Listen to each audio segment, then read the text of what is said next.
மாப்பிள்ள என்கிட்ட இல்லாத புடவை பனாரஸ் புடவை தான். ரொம்ப சந்தோஷம் மாப்பிள்ள. ஐயோ பரவாயில்ல. ஏன் மாப்பிள்ள, எதுக்கு மாப்பிள்ள வீண் செலவு? அது ஒண்ணுக்குள்ள ஒண்ணு ஆக போறோம். இதுல என்ன மாமா வீண் செலவு? சரி மாப்பிள்ள, எல்லாருக்கும் பட்டு புடவை வாங்கி கொடுத்து எல்லார் மனசுலயும் பட்டு பட்டுன்னு இடம் பிடிச்சிட்டீங்களே.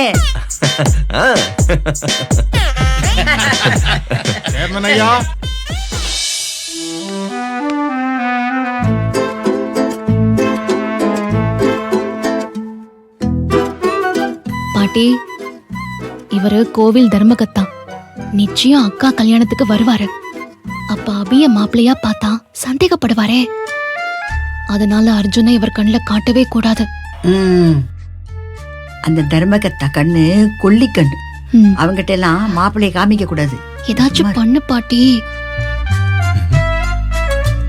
ஐயா உள்ள வரலாமா? டேய் வரதா, அந்த தர்மகர்த்தா வரத்துக்குள்ள மாப்பிள்ளைய ரூமுக்குள்ள கூட்டிட்டு போய் உட்கார வச்சிரு. ஏமா? டேய், அந்த தர்மகர்த்தா சரியான லவுட் ஸ்பீக்கர்ரா. ஊரெல்லாம் போய் தம்பட்டம் அடிப்பான். பொண்ணு சம்மதம் சொல்ற வரைக்கும் இந்த விஷயம் ஊர்ல யாருக்கும் தெரிய வேணாம். அதுக்காகத்தான் சொல்றேன். சொல்றது புரிஞ்சுதா? ஆமாங்க.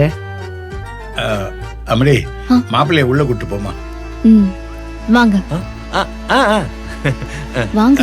நீங்க போங்க மாப்பிள்ள. சரி போங்க. வாங்க தர்மகர்த்த ஐயா, உள்ள வாங்க. வாங்க போலாம்.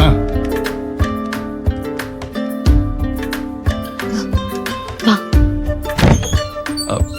கோவில் தர்மகத்தா வந்திருக்காங்க. நீ உள்ளே வெயிட் பண்ணு. ஓகே. உள்ள போயா.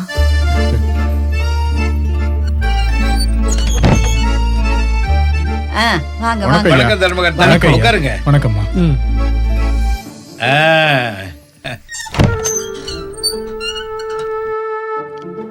ஆ சேர்மன் ஐயா, நான் நேத்து வந்தேன்ல.